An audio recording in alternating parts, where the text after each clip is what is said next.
मेरे गुरु अरविंद केजरीवाल जी का धन्यवाद करना चाहती हूँ, जिन्होंने मुझे इतनी बड़ी जिम्मेदारी दी और इस जिम्मेदारी के लिए मुझ पे भरोसा किया। ये सिर्फ आम आदमी पार्टी में हो सकता है, अरविंद केजरीवाल जी के नेतृत्व में हो सकता है कि एक फर्स्ट टाइम पॉलिटिशियन एक राज्य की मुख्यमंत्री बने। मैं एक सामान्य परिवार से आती हूँ। शायद किसी और पार्टी में होती तो चुनाव की टिकट भी नहीं मिलती, लेकिन अरविंद केजरीवाल जी ने मुझ पे भरोसा किया, मुझे विधायक बनाया, मुझे मंत्री बनाया और आज मुख्यमंत्री बनने की जिम्मेदारी दी है। मैं खुश हूँ कि अरविंद केजरीवाल जी ने मुझ पे इतना भरोसा किया है, लेकिन जितना सुख आज मेरे मन में है, आज उससे बहुत ज़्यादा दुख भी मेरे मन में है। दुख इसलिए कि दिल्ली के लोकप्रिय मुख्यमंत्री मेरे बड़े भाई अरविंद केजरीवाल जी आज इस्तीफा दे रहे हैं।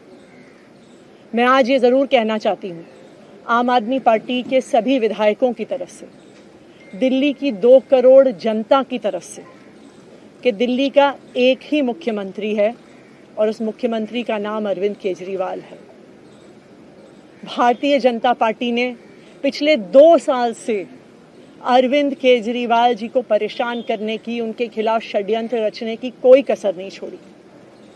एक ऐसा आदमी जो अपनी IRS कमिश्नर की नौकरी ठुकरा सकता था, एक ऐसा आदमी जो एक नई पॉलिटिकल पार्टी से पहली बार चुनाव लड़के मुख्यमंत्री पद से इस्तीफा दे सकता था, ऐसे आदमी पर, ऐसे ईमानदार आदमी पर भारतीय जनता पार्टी ने भ्रष्टाचार के आरोप लगाए, झूठे केस किए, फर्जी केस किए, अपनी एजेंसीज ED को, CBI को उनके पीछे छोड़ दिया, उनको झूठे मुकदमे में 6 महीने तक जेल में रखा।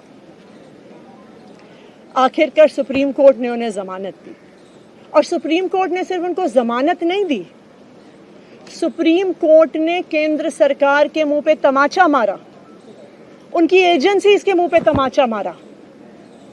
उन्हें कहा कि इनकी एजेंसीज, केंद्र सरकार की एजेंसीज एक पिंजरे में कैद तोते की तरह हैं और अरविंद केजरीवाल जी की गिरफ्तारी गलत थी। अगर अरविंद केजरीवाल जी की जगह कोई और मुख्यमंत्री होता, कोई और नेता होता, तो वो 2 मिनट नहीं सोचता मुख्यमंत्री की कुर्सी पे बैठने के बारे में। लेकिन अरविंद केजरीवाल जी ने वो किया जो आज तक इस देश का इतिहास तो छोड़िए, शायद दुनिया के इतिहास में किसी नेता ने ना किया हो। उन्होंने कहा कि मेरे लिए सिर्फ सुप्रीम कोर्ट का फैसला काफी नहीं है, मैं जनता की अदालत में जाऊंगा।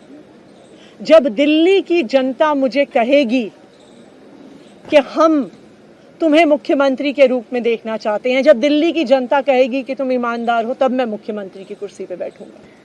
मुझे नहीं लगता कि हमें लोकतंत्र के इतिहास में ऐसा कोई त्याग का उदाहरण मिलेगा जो आज अरविंद केजरीवाल जी ने देश के सामने रखा है। दिल्ली भर में लोग बहुत दुखी हैं अरविंद केजरीवाल जी के इस्तीफे से। कल शाम मुझे एक बुजुर्ग महिला मिली। जब उन्हें खबर मिली थी कि अरविंद केजरीवाल जी ने इस्तीफा दे दिया है, वो रोने लग गई। उन्होंने कहा कि वो मेरे बेटे की तरह हैं, उसको इतना परेशान किया है, उसको इतना परेशान किया, उस पर झूठे केस लगाए। और उन बुजुर्ग महिला ने कहा कि मैं घर घर जाऊं